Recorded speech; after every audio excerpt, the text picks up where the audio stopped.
Welcome to Talk Too Late. I am Game Too Late and this is Talk Too Late, the show in which we talk about games and games industry stories and news from 2 years ago.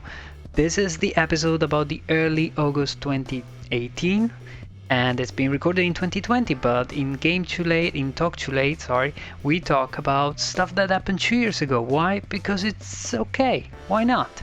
I am joined as usual by HeadacheMik. Hi guys. And Prosil. Hey guys.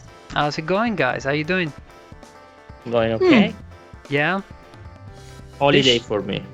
Awesome. I'm not gonna take any holidays. How about you, Mick? Do you have any holidays in sight? I'm gonna take 2 out of all the summer, and that's like it. 2 days? Literally Yep. 2 days? Oh. Yep. There's Nice. people taking 2 weeks, but I just don't like summer that much, I guess.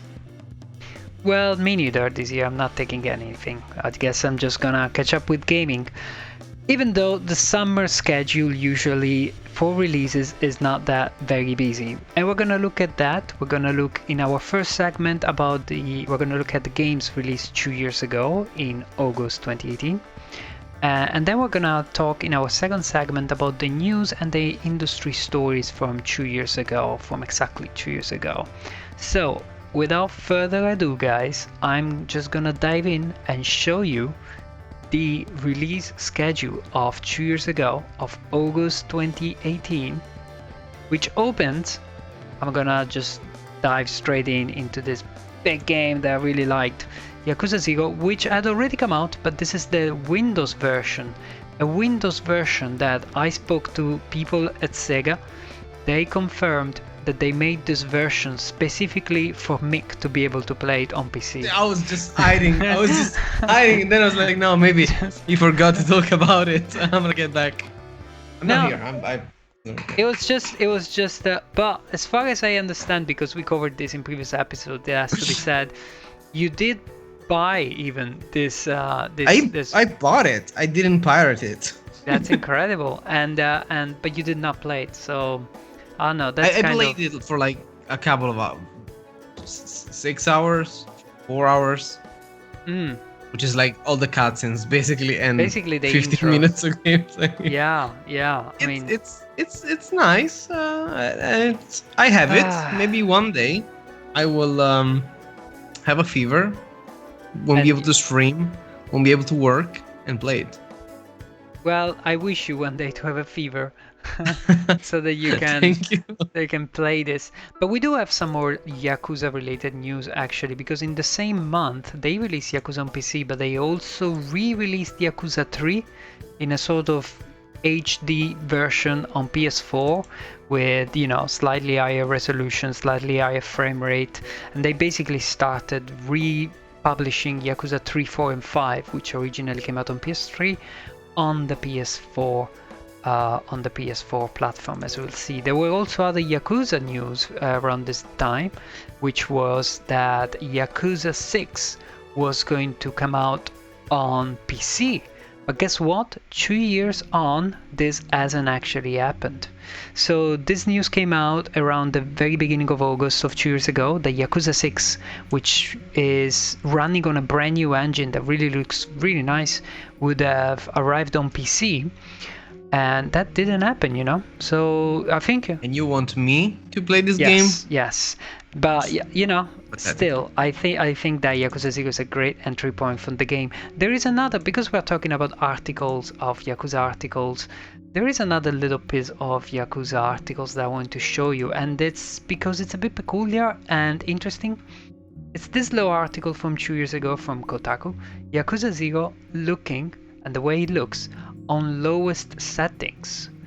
And the article simply highlights the fact that the PC port of Yakuza 0 is so customizable in the video and graphic settings that one can put it down to the bare minimum of the requirements, and it looks so pixelated like it's from a previous generation. And yeah, I wanted to show you this just to entice you. I made some research when you mentioned this on our notes, because actually it's not the first time that this thing happens. Resident Evil 2, the remake, has an identical feature, which if you scale it down to basically just like there's 0 details, it becomes a potato mode. We call it potato mode because it's super pixelated and it's very PS1-ish, just like Yakuza. And Red Dead Redemption has it even a little deeper, because if you scale it down, basically there's no detail on everything, and all the models are just plain lucid models. Like a horse looks like a horse toy made of plastic with no detail. I was seeing this with PC gaming more and more, and this is just a sign of PC master race. Here, I said it. Bye-bye. Oh my god, terrible. But no, I just wanted to show you this little article because maybe by looking at this nice looking, retro looking graphics, you would have felt compelled to play the game a little more. I hope that, I sort of, fired up a sparkle inside you. I'm sure, right? No, you don't sound convinced. Okay, well, we're gonna move on. I have done my bit again for this episode. I tried again to have Mick play one of my favorite games, but it hardly ever makes me happy with this. Moving on with the schedule. Not much really, because it's August, let's face it. There were little things like Monster Hunter. Yeah. What? Yeah, there were little things like Dead Cells, Overcooked, Layton arriving on Nintendo Switch, more ports on Nintendo Switch, and then Monster Hunter World, which again another port from console to PC, which is interesting because Mick liked this game. That's interesting. Yeah, I don't know. You did play this game. No, the interesting thing about this game is that Capcom, and especially Monster Hunter, would never release on PC. This is a thing that they've never done, and they were kind of scared to do, because maybe you don't know this, but Monster Hunter is actually a cult in Japan. And it's very handheld oriented. Just literally gyms of people going there and playing the games together and actually meeting in person, but not speaking with each other, just because Japanese just playing the game on the handheld console. And going on PC is the most anti-Japanese move they could ever made. And actually, a PC Monster Hunter came out in the early 2005-ish, and it was pretty amazing. But it was also only in Japanese, and I was able to play that a little bit. So nobody really expected Monster Hunter World, the latest apex of Monster Hunter gaming, to arrive on PC, but it did. And surprisingly for Capcom as well, for us, it did 10 million sales after the launch only. And we've seen then after this 20 millions. There's some data that says 20 millions. The data is kind of scarce. And the Iceborne DLC that came out very recently hit 4 millions pretty instantly. This was a massive success from Capcom, from Monster Hunter for PC gaming, which I still refrain master race. Oh man, that's all I have to say. You're terrible. Yeah, no, it is interesting that Capcom managed to finally get this. I think we talked about Monster Hunter in the past, and there was an article a few episodes ago where we actually mentioned how Capcom managed to make Monster Hunter a success. And speaking of game that Capcom should have tried and make a success, Okami HD came out. Okami, I don't know, you guys played Okami, right? No, I haven't. Okay. I played it but I didn't complete it, so I just started the game. Okami is an excellent little game developed by, well, back in the days it was developed on PlayStation 2 by Clover Studio, which was the Capcom-owned studio that also made a lot of other amazing games back in the days. They made stuff like Godand, they made Beautiful Joe, they made Okami, which is the closest thing that PlayStation 2 had to a Zelda game. You basically go around in this sort of very picturesque Japanese land, and you are a spirit that inhabits a wolf.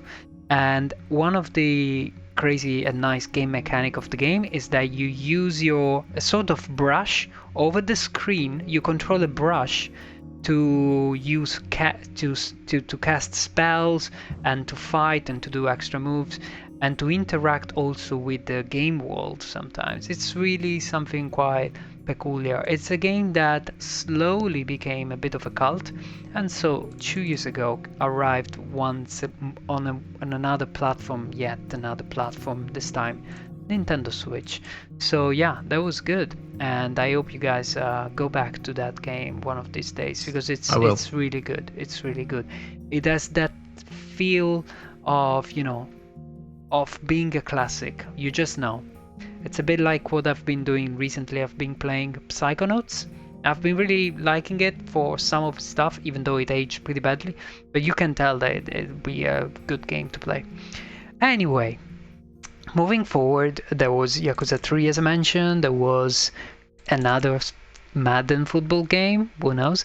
And there was this little game that attracted quite a few of attentions, possibly because of its peculiar artistic style, which was We Happy Few, which I did not play, but I do remember seeing these guys quite a lot in terms of art. I remember this cover art being everywhere, but I haven't played the game. I don't know if you guys have spent any time with We Happy Few.